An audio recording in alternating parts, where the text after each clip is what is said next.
Ladies and gentlemen, welcome to the Basic Black Podcast. I'm Reggie. Thank you for joining on in. You saw in the thumbnail, I'm starting to question, is Umar Johnson a genius or is he crazy? I know there's been a lot of stuff surrounding this, but it's kind of made me stop and think. We seem to fall victim to the social media popularity model. We know that in this whole sphere of entertainment and information that we unfortunately have a short attention span.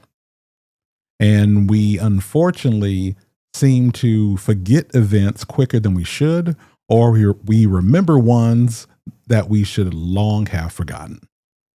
Now, I'm looking into everything that's going on with Dr. Umar, and I know of last they're saying that the bills at the FDMG Academy are paid. It made me take a second look, and I look at some of the other YouTubers out there, and we're talking about, what do you think? Was the bank accounts frozen? You don't really know, because there's been a consistent lack of transparency throughout this entire process over years for him. But now it seems like when you would think that it's shut down shop for him, he seems to get a new life, and we seem to stay on top of it.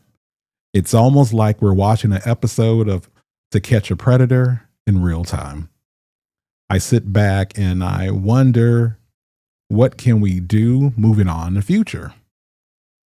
Let's say that good old Umar does something with this building, and I'm with the populace. I refuse to call it a school, but he does something with this building. And my whole thought is, okay, what's going to happen next?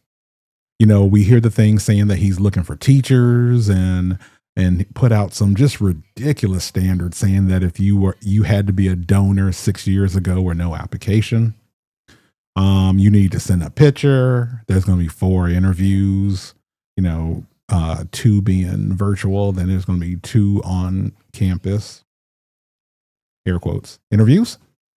To me, it just sounds like off the cuff BS, because that's all he's been giving us. But what makes me think now, going into it, I'd look at the Breakfast Club. I look at Charlemagne, and I look at how they have pushed Umar in the past. Over the last week or so, there was things being said that Umar is supposed to have appearance on the Breakfast Club. And that was when we were smack dab in the middle of, is he going to pay his bills, Dr. Umar, or is he not going to pay his bills? That's where we're at. So now it's just interesting. The interview hasn't been provided a actual date or air date, or if it's being filmed or whatever. But I feel like the timing of it is just really impeccable with everything that's going on. I know we sat back and said, hey, what is he going to do next? My guess was a dating show. And we see that that's starting to scammily come along as well. Will it happen? But I really feel like, if anything, pay $500 for a date, and it just seems like you're really just going to get a low budget production of a date that you paid for, a meal that you paid for, and hopes of talking to this charlatan and knowing that you're going to get your little slow wine, or whatever the hell he says, and you're going to be able to spend time with him, but it's not a date.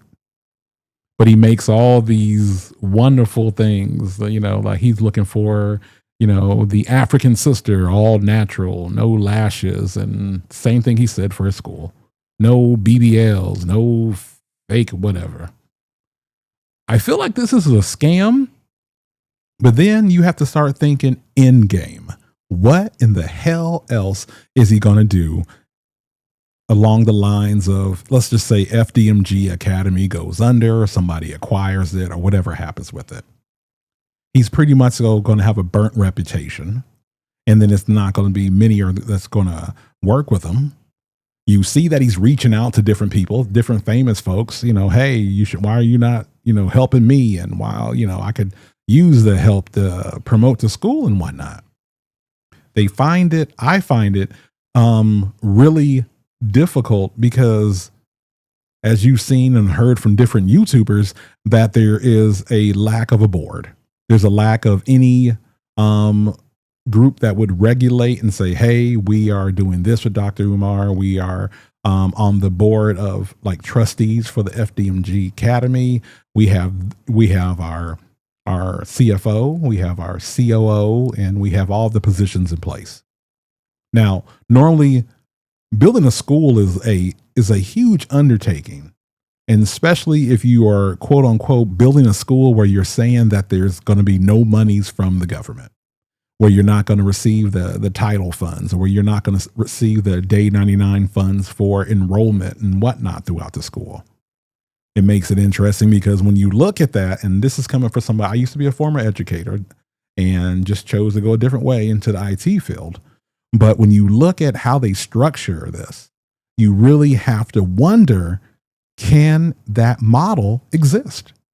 Can they continue to run a school with a possible budget of looking at $1.5 million or maybe, almost $2 million per full calendar year, not just school year?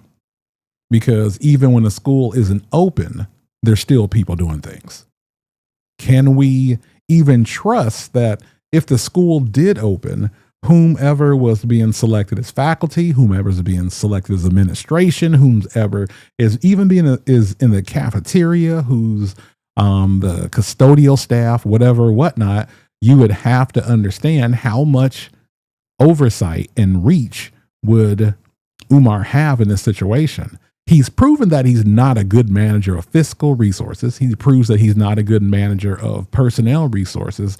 He seems that someone who is just lacking all the way across, that the acumen that's required to pull off a project of this magnitude isn't there.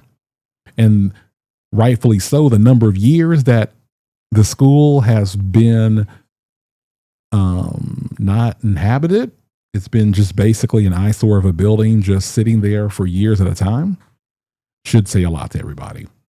I would strongly urge and caution people to hold off a little bit on your donations. Honestly, I wouldn't give a damn cent, but I really feel like if somebody really feels like they want to donate, just understand your donation is going to be looked at like you're giving it away to a homeless person. Just know that your donation is given with God, and whatever happens with it, right, wrong, or indifferent, you're just going to have to be okay with that. With the now, the reality show, quote unquote, in the wings, it's what is the end game? And I really feel that, he could be on a Zeus network. He could be, I know he was doing things, and I know my wife loves some of the stuff that Drewski does. So, and he was on there as well. So that could segue into that. I just don't feel like there's going to be a long-term solution if you're going to put your capital and put your influence behind a project that has his name on it. There's already so much doubt that has been casted. And would you feel that you could do that with your resources and no guarantees? I know that there's a lot that's coming up in this week, and I'm hoping to stay on top of it. Definitely just want people to know that you have people out here in this community, not because we want to be Umar stalkers and YouTubians or whatever the hell it is. We're trying to make sure that it's going to be the truth that's being provided. For me, I call my followers and friends and fans, or whatever you want to say, I call them the truth sayers. I call them my grift busters, because that's really what I'm interested in doing. So with that being known, remember this: the truth does not have to be rehearsed. And that's really important. So if you have to sit back, Dr. Umar, and have to think of a position that you're trying to take, or you're trying to cover it, then most likely you're lying. Ladies and gentlemen, I ask that you just go ahead and be aware of your social media surroundings in regards to this. Know that there's going to be a ton of information, but there are plenty of YouTubers out there that are doing amazing coverage of this. I would like to be in that discussion. I know since I went ahead and reached out to the city of Wilmington, Delaware, and we had correspondence, that there's been a lot of traction. And now we wait to see what happens in Act 2. So with that, ladies and gentlemen, thank you for this brief little, we're at like 10 minutes of a podcast. I thank you. And we're gonna get out of here, man. Y'all take it easy. Have a blessed day, and like, subscribe, share, and let's keep it going. Thanks for choosing the Basic Black Podcast. I'm Reggie, and I'm out.